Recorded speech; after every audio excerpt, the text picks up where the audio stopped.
Hello everyone, my name is Samantha and I am the current president of the CPP Game Dev Club. Today we are going to be talking about how to write a cover letter. So this is the first episode of the professional series. This semester, for spring semester of 2022, our goal is to prepare our members for the more professional side of game development. We still are going to be talking about the programming, art, and writing aspects of game dev, but we will also be sprinkling some of this in there to get you guys ready for the more, like I said, the more professional side of game development. So firstly, what is a cover letter? A cover letter is a one-page document that introduces yourself and shows off your previous relevant experience to your potential employer. It's important that you keep your cover letters succinct. Remember that hiring managers have to read through hundreds of applicants for the job application. So it's important not just to keep your cover letter straight to the point, but also that it keeps your reader interested in what you have to offer. If you remember any of your previous English classes, a lot of that information is going to come in handy today. So a cover letter shouldn't just rehash what is already included in your CV or resume. The reason for this is because your cover letter, or at least the hiring managers, are going to be reading your resume anyway. So you don't want to repeat any information that's already on your resume. Instead, you want the cover letter to be a more personal introduction for the hiring manager and the company to get to know you better. You can add personality to your cover letter and make it stand out, but don't forget you should also be keeping it professional. So what does a cover letter look like? It may seem overwhelming at first, so it's really important to separate your cover letter into parts. That way it's easier for you to follow. So right here on the left, I actually have an example of a cover letter that I've written before. This is actually my very first cover letter for a Webtoon internship. I blocked out my contact information so you guys don't dox me, but other than that, feel free to read through it. It's, in my opinion, I could have written it better, but I wanted to show you the very first one I wrote because one important thing to note is that don't be afraid to write multiple cover letters because you will get better at it. Just like how in English classes, you write a lot of essays. At the start of the semester, you're not going to be very good. But as you keep writing and writing those essays, you are going to get better. So let's start with the different parts of a cover letter. And again, you don't really have to follow this. This is just a good way if you're writing a cover letter for the first time, just sort of separating it into parts. But again, as you get better at writing cover letters and as you write more of them, all of this can sort of be mixed around, combined, or you could add your own parts to it. So it goes your name and contact information, your salutations and intro paragraph, why the job is a good fit for you, why you're a good fit for the job, and of course, your conclusion and your sign off. Your name and contact information. It's always useful for the hiring manager to know who you are, so put your name at the very top. It's also good to add your contact information, such as your email, phone number, and home address.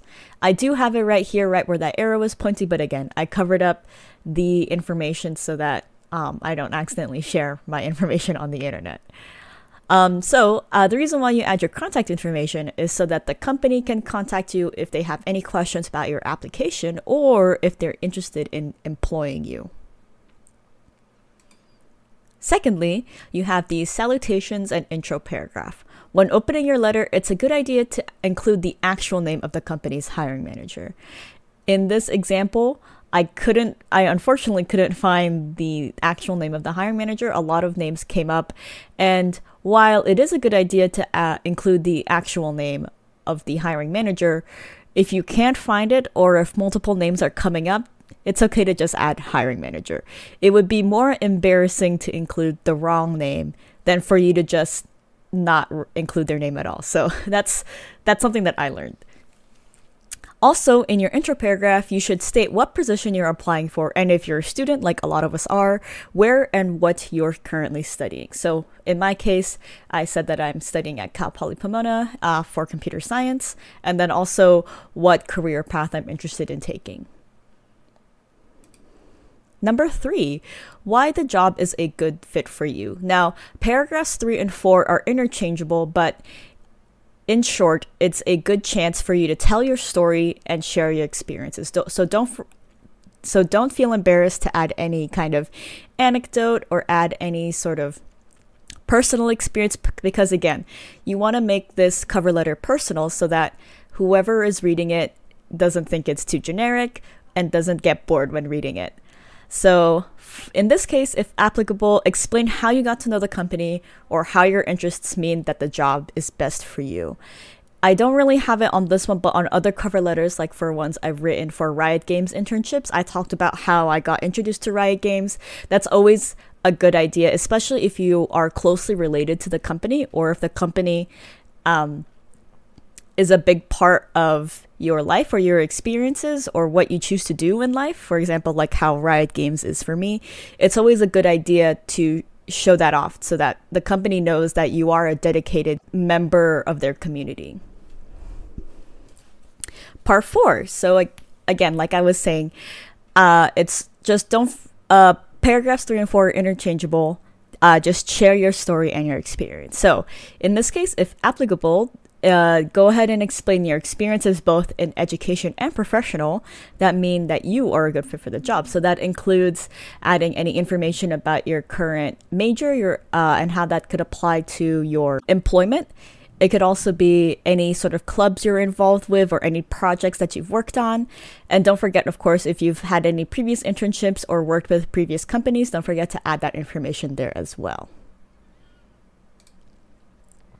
Finally, you have your conclusion and your sign-off. So conclude your cover letter by letting the company know how this experience would be a great opportunity for you. Let them know that they are free to contact you for further information about your application, and of course sign off your cover letter, and you could even include your own signature. If you have a scan of your signature, your handwritten signature, don't forget to add that there. That will be very helpful and useful in making the cover letter feel more personal. Also, you could also add any other closing remarks that you want to add in your conclusion, but don't forget to keep it short and succinct. So here are some other tips for cover letters. So again, make sure your cover letter is personal while still keeping it professional. So stray away from being too formulaic or generic. Hiring managers and recruiters have to go through so many cover letters, a lot. So feel free to make it fun for them to read. That way, 1, they aren't as bored reading your cover letter, and 2, they'll be more interested in you and your application. Next point, keep your cover letter short and to the point. This isn't some English class, so don't turn in a 4 to 5 page essay.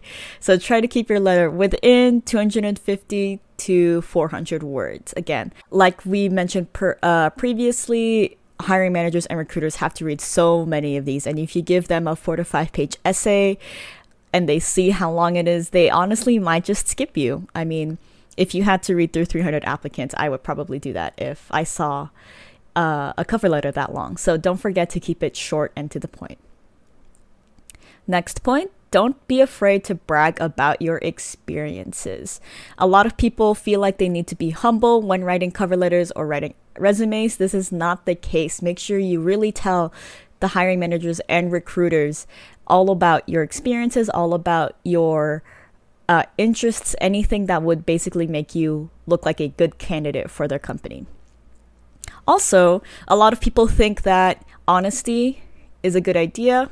Don't mention your flaws. Don't lie about them, but you don't have to mention them in your cover letter. That will come up if you come up in an interview. A lot of interviewers always ask like what they think your flaws are. You can mention it there, but don't mention it here. All right, next, make sure your spelling and grammar are correct. So good advice is to read through your cover letter several times during your writing process to make sure that nothing sounds out of place or awkward. This is just like a good idea in general. One of the tips I saw online was to record yourself reading your cover letter so that when you listen back to it, you can hear what parts sound awkward and what needs to be edited. Finally, ask for some advice from other people. If you're writing a cover letter, don't be afraid to share a cover letter with your peers or with your friends so that they can give you their opinions, especially if your peers have the same interests as you. That way, or if your peers have more experience than you do. That way they can give you advice on how to do it. Another tip from me, and it's more just about this presentation again, the more that you keep writing cover letters, and make sure you write a lot of cover letters, you'll just get better at writing them. It'll be easier for you to make it personal while keeping it professional, and all of these other tips. All right. Thank you so much for listening, everyone, and we'll see you in the next workshop or video.